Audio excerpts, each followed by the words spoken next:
طب بعد مرور 64 سنة من أول بث تلفزيوني من هنا ماسبيرو، الصراحة العظيم اللي طلع كوادر إعلامية كبيرة، إزاي التلفزيون المصري كأول محطة في المنطقة العربية قدر يؤثر؟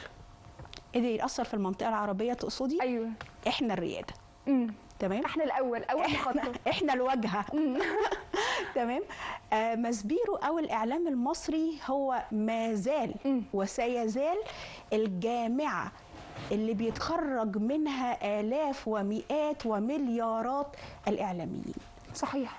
وكمان بيهتموا بالمهرجانات والندوات، يعني معرض الكتاب الإعلامية روية راشد يعني اهتمت ان هي تنشره على التلفزيون، فبقى احنا في لينا وعي وثقافه دايما. طب مع التحديات اللي بنشوفها دلوقتي من التقدم التكنولوجي والإنترنت، ازاي التلفزيون يقدر يواكب دوت؟ ده موضوع كبير بقى.